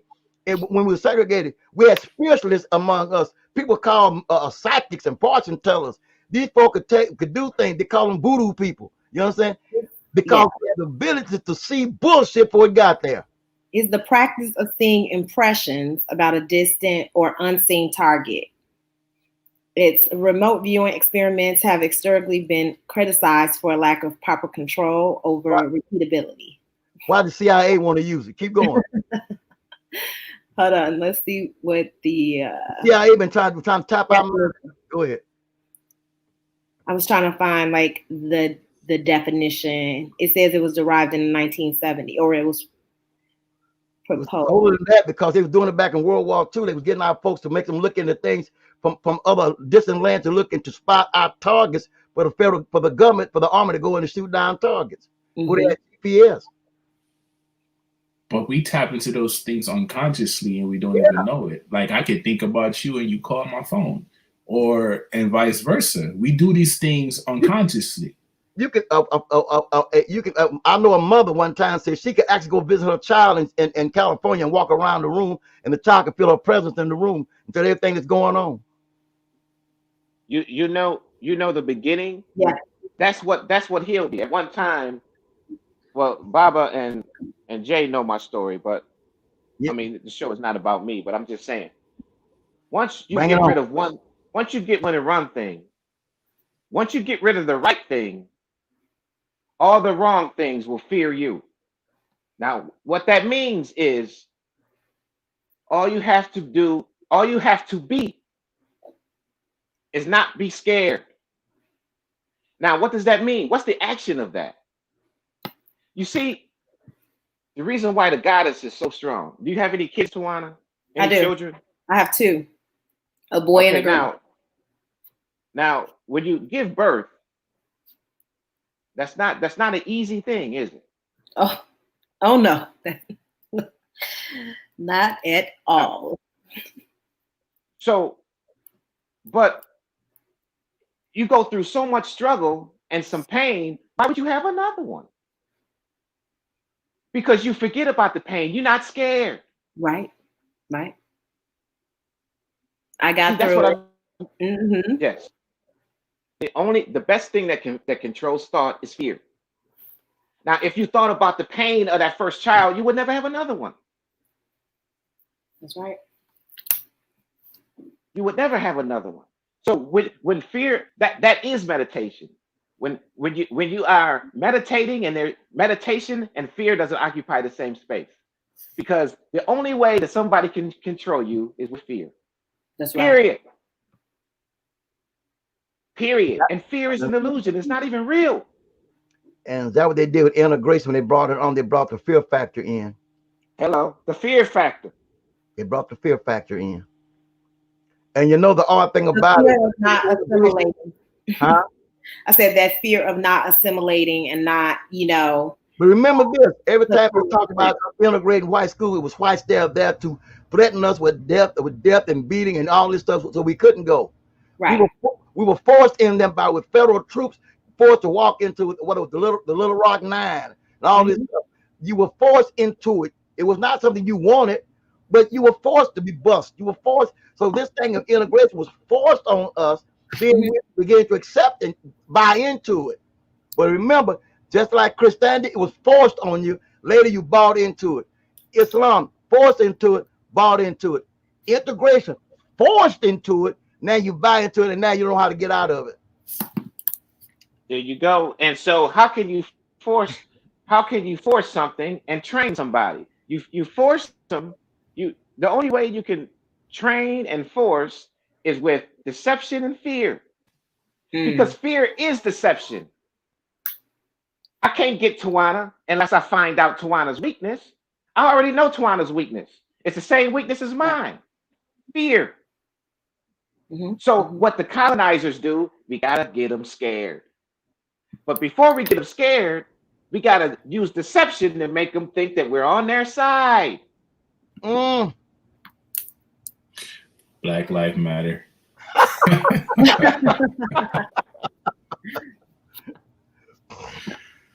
That's Mm. it. And So what do they do? And what do they do? And we're not paying attention to it as well. They heighten endeavors, such as a death of a black man, right? And you got to look at these statistics. That's what's been going on for the longest, right? Every time we turn the TV on, we see a death. They amplify it, That's but right. you never see their dirty draws. But they got ours on the line, swinging miles away, so you can see it because they know what triggers us. We're too damn emotional. They know how to emotionally charge us. Yes. Yes, and when They you're know the being trigger. emotional, you cannot think and process or flow logically. Of course not. They got our trigger down so fat. And how can you pray to God to save you and they pray to the same God to kill you? Oh shit. have you Here's a have nigga you on the cross. Here's a nigga on the cross praying to God to save him, and the clan praying to God to kill him. And who get hurt? When the nigga died, who got hurt? What God hurt? Who God got hurt? That's the right. one the one that got but the one that did the killing, the He one that going got on to killed. we help be with the Lord. Please, which one? Mhm. we Mhm. have Clan we is have the Klan is a we, Christian organization, organized and chartered as a Christian nonprofit organization. It sure it's is. that NWO. That New World Order started before Christianity. Yeah, It's look. It's like Tawana and Jay. I know they have children now.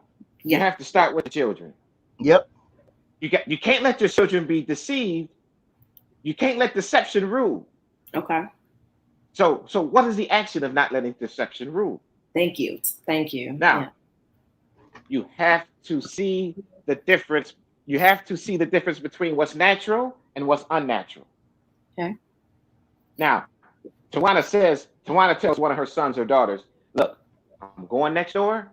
Y'all can play right here, but don't you cross the street. Right? Mhm. So Tawana goes next door. So the kids start telling Tawana kids, I cross the street all the time. You're not going to get hurt. See, this is what the story of the Garden of Eden is about. Mhm. The snake is the colonizer. You already in paradise. See, Tawana show her kids what's right and wrong. Anything they go outside of what mama say, that's deception. Anything that try to get you against what Tawana's saying is not your friend. You ever see a commercial with Larry Bird and Michael Jordan and Magic Johnson? This is what they do.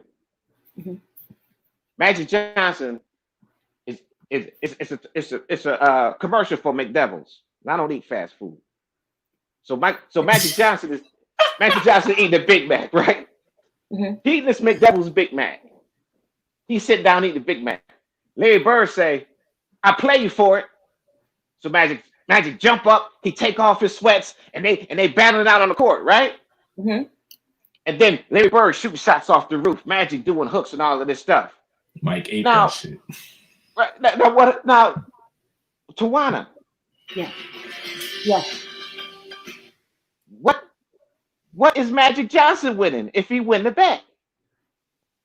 His own shit. Deception. No. It's already belonged to him. He's winning. He already had the Big Mac. Oh. It's his food. He ain't winning nothing. He's bragging Like rights. you said, Bragging rights. yeah, well, he ain't winning. He already had the Mac burger. He already had it. He already had it. Yeah. They making you vote. They making you work for something that your birthright is already given to you. Mm. Tawana, I play you for your car. Well, what you gonna win if you win? You got to bring. You gotta know. You got to match it with something. You know, and Rick, I'm laughing at it because you know I'm thinking about back in school we had those what's it called Grimm fairy tales. Oh yeah, and they all violent. You know the Grimm fairy tales, Bad Bear, Black Sheep, Have You Any Wool? Yes sir, master. 3 bags full. One for the master, one for the dame, one for the little boy that lived down the lane. But the sheep ain't got shit left. There you go. The deception. You can't allow your children. You grab your children. Tawana. I don't know how young they are, but if you notice that every nursery rhyme is violent, they're trying to instill fear early. Every nursery rhyme is violent. It's funny too. Like one of the ones I recently found out is 3 little monkeys jumping on the bed. One jump off and broke his, his leg. Yeah, those are all. They're all racist. They're all demeaning. They're all violent. Fairy tale. Why did the coyote never catch the roadrunner? And oh shit. And who's the smartest one? Who's the smartest one out of the bunch? But you see how violent the cartoon is, though. Yeah, Tom and Jerry. Tom and Jerry. What did they call the fables, Baba? What was the name of them? Oh, Grimm's fairy tales. Now, what does Grimm mean? Death. The Grim Reaper. There you go. Yeah. That's right. And kids and parents wonder why they got to sleep in the same room because their child say the boogeyman in the closet. Yeah, the boogeyman. Thing too, like every so-called Disney cartoon, it has a pedophilic and over hypersexuality in it. All this was part of the thing they call integration to get us out of our step into the illusion world that they want us to live in. I told you earlier, when we control our own money, the dollar bill turned over 90 times in the black community before they ever left the black community. A lot of folks don't understand that, huh? But look at this, Baba. If the dollar bill has no value, what are you really working for? But you're giving away your time, losing your connection with your children. And it has no value. So basically you're working for free. And then you have to look at it too. You go deeper, you have a social, which is an account. Therefore, they're paying you from your own account. But see, a lot of folks don't understand, know that. But I'm talking about when you talk about for as economic currency in your community that buying from each other, doing business with one another, it turned over 90 times before they ever left the community. Now you get a check on Friday and in 30 minutes, less than 30 minutes, it's back in the white man's hand. It's gone. It's gone. Right, but what does a goddess tell her children so their children won't grow up scared? They won't grow up being following deception. You say, look, anybody tell you that's going against what I'm telling you is deception. Right. And it's the same thing as everything you need is in me and in you, son or daughter. Not in the school, not in the church, not in anything else. Because you can fool a church, you can fool a school, but you can't lie to yourself. You can't fool the universe. I want to actually, right. I would bet $1,000 you can't outrun your shadow. It's the same But thing. they'll convince you of that. This is why you got to start with you got to start with your children, like Jay said earlier. You got to start with your children at home. There's a school outside the home. That all that school is for to condition them away from you. That's right. Right. Oh yeah, because the schools, I will tell you, the concepts and the things that they're teaching the kids directly conflict with what I have structured them to be. And so Yep. I'm like constantly telling the schools, like, you guys have to stop imposing these views on our kids. We can raise our kids, just teach them the knowledge that they need to know. Don't teach them core values because it conflicts with me as a parent. Queen, You know? Queen. Yes. Listen to the word you just said. Pay rent. You're paying rent. They don't belong to us. Yeah. Yeah. We are paying rent. That's it. Sincerely, because if you talk to them or maneuver or tap them or whatever, they can come and pick them up. That's right. And it's funny that they don't even tell you that you turn your child into a ward of the state by signing that damn birth certificate. They shut up. You gave away your estate. My dad tried to tell me not to do it. I said, well, okay. So then when I tried to get them in school, they gave me hell. And I said, Dad, I have to get them a birth certificate. Because you didn't know the other way to get them. Yeah. Like the school didn't let them in. But there's another way. I know. But if you don't know the research, right, then you right. have so much difficulty just trying to do something basic. That's what Baba said earlier. But see, this is why an elder like Baba is so important. Now, y'all might not remember this. But Baba do. See, they manipulate us of our birthright. Right. Your birthright is you must have land and food. That's a birthright. This is a universal principle, not a man of politics. Yeah. Now, when they first had the laws, now back in the day, now Baba remember this. And you can, if you watch the old movies, you'll see the sheriff come and go and get the man. The man done did something wrong. The sheriff was going to investigate it. And the man would take his rifle out and be like, that's enough, sheriff. You go across the line of my property. Right, Baba? Right. Not even the sheriff could come on your property. You had a gun. They had a gun. They had a rifle. They had a thing called a birthright. There's a law of a birthright. Because if you look at the all men are created equal and all this stuff, they tell you that certain qualities and certain things in life is God-given. That's why I say sovereignty does not pertain to them. Don't pertain to them. If you got children today, and I tell Tawana and I tell Jay, no, I drill it into him, and I tell people in my book, you got to let your children know the difference between you and the unnaturalness that's outside the door. So you got to let them know that the mask is a fraud, and you got to tell them why. You got to let them know that the school and education is a fraud, and you got to tell them why. That's why Baba is important, because when you go out there in the society, there's certain documents against you. There's certain laws against you. Mm-hmm. I've gotten threatened. I've gotten death threats. Yeah. You know, I'm not afraid of dying. I've been there. All that. Because they know that there is no doctrine against the birthright. When you connect with you inside, it's like what Jay said earlier. There's no way somebody can know what you're up to or doing. Mm-hmm. There's nobody that can touch you when you secure within. But you got to start with the children. You got to let the children know. And see, this is why Hollywood messes with us. That's right. And that's right with Hollywood. You say the Hollywood. Yes, sir. That Hollywood stuff, they mess with us. But that story of the Wizard of Oz, mm-hmm. they talking about you. They talking about how they making you work for them. The wealthy, I know wealthy people. I played music with them, and I played music with the people that signed Shaq and LeBron checks. They don't work. They don't know what a supermarket look like inside. You are the worker bee for them because of fear and deception. That's right. Once you let your kids know that they wearing the ruby red slippers like they got in the Wizard of Oz. If you watch the Wizard of Oz, This Dorothy girl, all she trying to do is get home. But they say follow the yellow brick Trying road, to right? get That's all home. she's trying to do.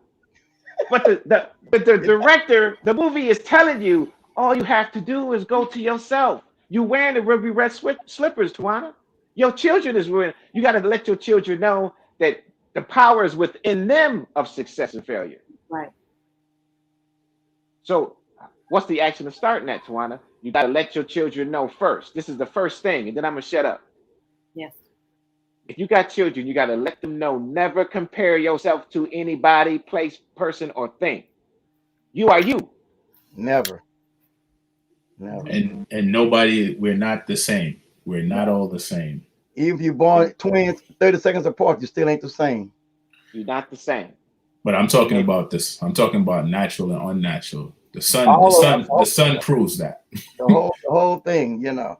once And once a child never compares themselves to something, they will see that nothing compares to them. That's right.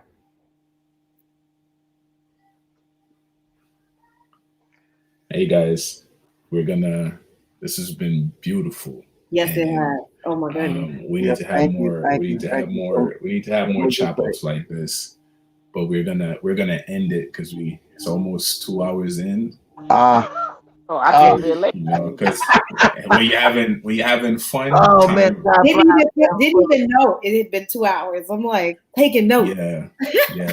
You taking notes, Tawana? I'm taking notes. I got a whole. I can give y'all notes after this. You know, everyone that flows within this platform have their own gifts. They have things they can teach and help us go along. Yeah. Our parents are not necessarily the ones that gave birth to us. Our parents are our community. That's why as millennials and younger heads, we have to draw more to our elders because they have a lot of story and information to share, which is a good thing. Yes, question everything, like Rich normally say, Yes. but we know we have to follow our intuition because we feel these things. The universe guides us from these things. So, with that being stated, go ahead, Queen. I want to say this.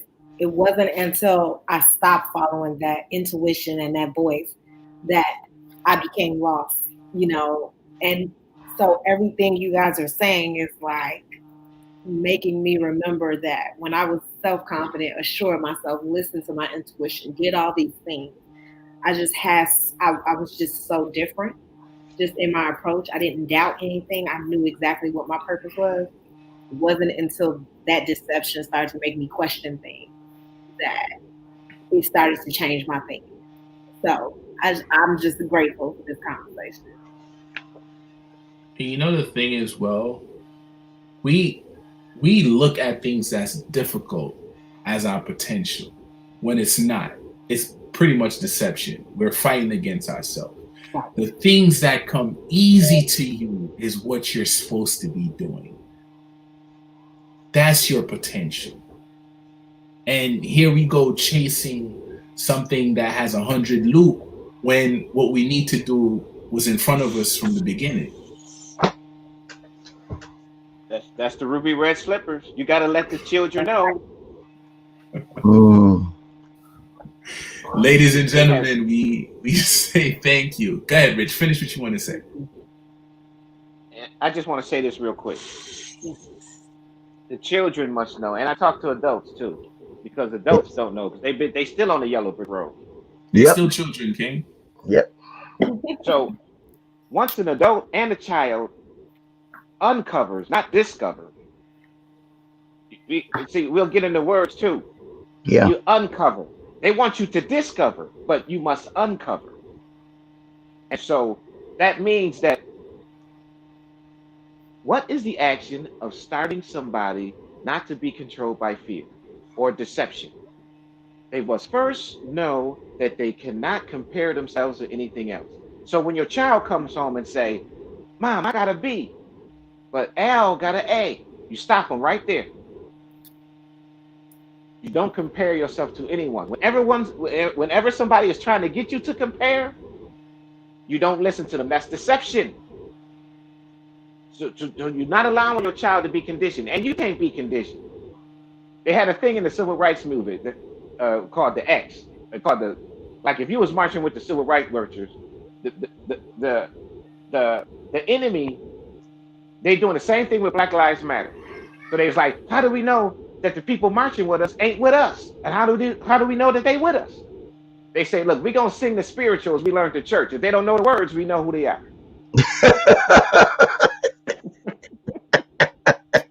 And and in my Bernie Mac voice, you some of my bitch. But that's it. That's it. So we create our own codes. The code is comparing. Mm-hmm. When you don't let anybody compare yourself, when you don't compare yourself to something else, see, jealousy can't grow. That is jealousy. Once you compare, you create depression, jealousy, and all the rest of it. And that's what integration did. Thank you. Exactly what integration did. They made us competitive, forced you into a world that you was not welcome into, and you thought because of your right was to be yourself, but to force you in another man's house that's not wanted, you create problems. You wear a size 12 and he wears a size 9. Good luck. Good luck. That's why Prince is dead. I met Prince. Prince wrote a song called "Nothing Compares to You." Mm. You got to hear his original version. Mm. Ladies and gentlemen, I say gratitude, elevation, prosperity, and love upon you all. Always. And may our flow and be aligned with nature, not against nature. Thank you. All right. Love. Tawana, get in touch with me. Yes, I need that information.